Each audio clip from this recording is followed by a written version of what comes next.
Hello and welcome to my class and stories. आज हम discuss करेंगे द इंटरव्यू, जो कि एक क्लास 12th का चैप्टर है, चैप्टर 8 है फैमिलिंगो का। उसका हम समरी को डिस्कस करेंगे, हिंदी एंड इंग्लिश बोथ। पहले इंटरव्यू के बारे में। इंटरव्यू क्या होता है? इंटरव्यू एक कन्वर्सेशन है, कम्युनिकेशन है बिटवीन टू और मोर पर्सनस, जो कि कम्युनिकेट करता है, जो कि कुछ क्वेश्चन स्टार्ट होते हैं बिटवीन इंटरव्यूअर एंड इंटरव्यूई। दो इसमें कंपोनेंट होते हैं, उसमें ये डिस्कस होता है। इंटरव्यू को ही पहले हम समझ लेते हैं, जो किसी सेलिब्रिटी से हो सकता है, उसमें कोई एक्टर एक्ट्रेस भी हो सकते हैं, कोई कोई पॉलिटिशियन भी हो सकता है, कोई फुटबॉल प्लेयर भी हो सकता है, कोई क्रिकेटर भी हो सकता है, जो जर्नलिस्ट नॉर्मली इंटरव्यू करते हैं। और कुछ लोग इसको अच्छा भी मानता है, कुछ लोग इसको बुरा भी मानते हैं, कुछ लोग इसको पसंद भी करते हैं, कुछ लोग क्रिटिसाइज़ भी करते हैं, क्योंकि ये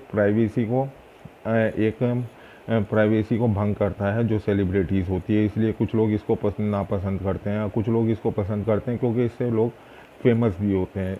इसके दो प्रोस्पेक्ट्स हैं, एक नेगेटिव पॉइंट ऑफ व्यू, कुछ लोग इसके आलोचक हैं, कुछ लोग इसके प्रशंसक हैं। इसी के बारे में ये ऐसे है, ये एक ऐसे नहीं सॉरी ये एक रियल लाइफ बायोग्राफी है।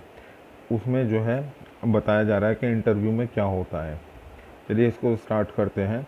द इंटरव्यू, लेखक के बारे में। जो इसके लेखक हैं, क्रिस्टोफर सिल्वेस्टर 1959 में की शिक्षा लासिंग कॉलेज सेंसेक्स और पीटर हाउस कैम्ब्रिज में हुई थी। जहां उन्होंने इतिहास पढ़ा था। 1983 से लेकर 1994 तक उन्हें प्राइवेट आई के लिए काम किया। शुरुआत में न्यू बायाज कॉलम लिखा। उन्होंने कई समाचार पत्रों और पत्रिकाओं के लिए लिखा। वह एक penguin book of interviews, an anthology of the 1859 में प्रेजेंट के डे और the Pimlico companion the to parliament के लेखक भी हैं। वह वर्तमान में टाइम्स लंदन के लिए और किताबों की समीक्षा के लिए निबंध लिखता है। वह पैंथियन बुक्स के लिए हॉलीवुड का 3 खंड सामाजिक इतिहास लिख रहा है। मीन्स के ये जो है उसके बारे में, एक लेखक के बारे में थोड़ी सी एक ब्रीफ डिस्कशन था। पाठ के बारे में, जो इंटरव्यू है सबसे पहले उसको स्टार्ट करते हैं। द इंटरव्यू एम्बेरेटो इको के एक साक्षात्कार से उदाहरण है। साक्षात्कारकर्ता मुकुंद द हिंदू से है। वर्षों में हजारों हस्तियों के साक्षात्कार लिया गया है, मतलब हजारों हस्तियों का इंटरव्यू लिया गया है। समकालीन हस्तियों के बारे में हमारे सबसे ज्वलन छाप इंटरव्यू के माध्यम से है, लेकिन उनमें से कुछ के लिए इंटरव्यू उनके जीवन के अनुचित घुसपैठ है, कि मीन्स के उनकी प्राइवेट लाइफ को जो है वो टारगेट कर देता है। अध्याय के दूसरे भाग में इंटरव्यूकर्ता ने बताया कि एम्ब्रेटो इको खुद को एक पहले से शिक्षावादी, बाद में एक उपन्यासकार मानता है। वह खुद को एक विश्वविद्यालय के प्रोफेसर मानते हैं जो कि उपन्यास लिखते हैं। रविवार को कभी कभार द इंटरव्यू में इको के उपन्यास द नेम ऑफ द रोज़ की भारी सफलता के संभावित कारण पर भी प्रकाश डाला गया है। द इंटरव्यू सारांश, पार्ट फर्स्ट। अध्याय शुरू होता है। लेखक ने हमें एक इंटरव्यू की विधि से परिचित कराया कि हम सीखते हैं कि पत्रकारिता में बहुत आम है और इसको उत्पत्ति 1930वें साल से पहले की है। उन्होंने बताया कि अनिश्चित रूप से विभिन्न लोग साक्षात्कार यानी इंटरव्यू की अवधारणा और इसके उपयोग के बारे में अलग अलग राय रखते हैं। कुछ लोग इसे बहुत ही अधिक अच्छा समझते हैं, जबकि कुछ लोग अन्य इसे साक्षात्कार नहीं देते, इसको जो है अच्छा नहीं मानते। अध्याय हमें बताता है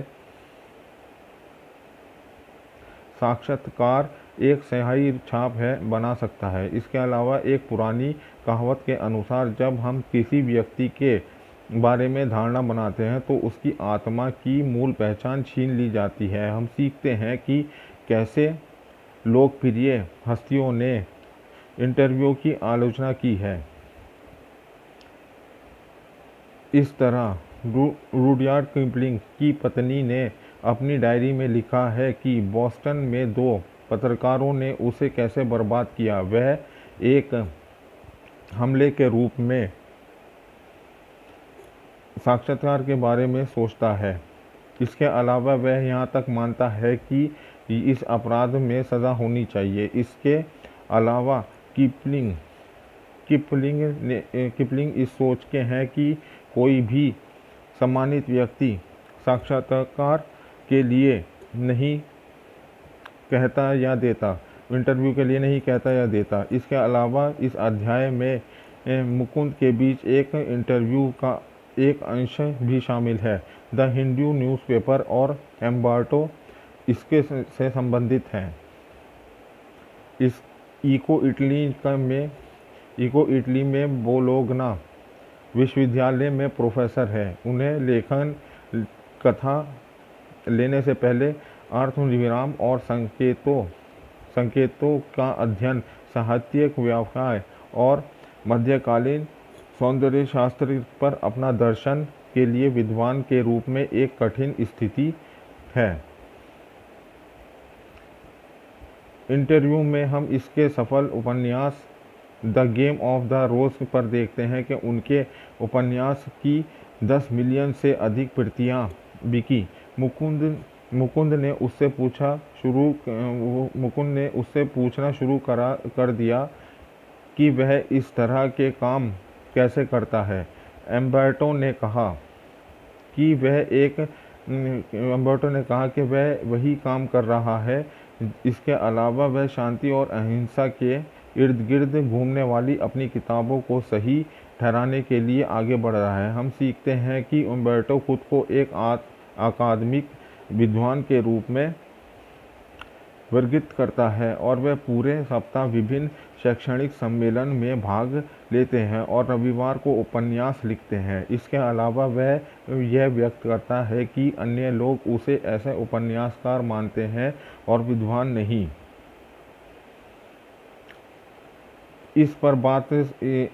वह इस बात से सहमत है। वह एक अकादमिक कार्य के साथ लाखों लोगों को प्रभावित करना कठिन है। इसके अलावा हम यह भी सीखते हैं कि वह कैसे जानता है कि हमारे जीवन में परमाणुओं की तरह रिक्त स्थान है। वह उन्हें अंतर यात्रा के रूप में संदर्भित करता है और स्वीकार है कि उस समय के दौरान वह अपने अधिकांश उत्पादक कार्य करता है। अपने उपन्यास के बारे में बोलते हुए यह टिप्पणी करते हैं कि एक आसान पढ़ा हुआ नहीं है। यह एक मीमांस और धर्मशास्त्र और मध्य युगीन इतिहास के साथ साथ इसे एक जासूसी सुविधा मिली है। इस तरह वह सोचता है कि अगर वह उपन्यास 10 साल पहले या बाद में लिखता तो उसे उतनी सफलता नहीं मिलती। इस प्रकार उपन्यास की सफलता का कारण एक रहस्य बना हुआ है। इसका हम सेकंड पार्ट नेक्स्ट वीडियो में डिस्कस करेंगे। इसमें यही समझाया गया है कि कुछ सेलिब्रिटीज़ का इंटरव्यू होता है, कुछ सेलिब्रिटीज़ का इंटरव्यू देना चाहते हैं, कुछ सेलिब्रिटीज़ जो है इंटरव्यू को पसंद करते हैं, कुछ नहीं पसंद करते, कुछ इसके बारे में है। थोड़ा सा एक सिंपल लैंग्वेज में, बट समझना इसको थोड़ा मुश्किल है। इसको ध्यान से पढ़िए। Thank you very much for watching the video. Thank you very much.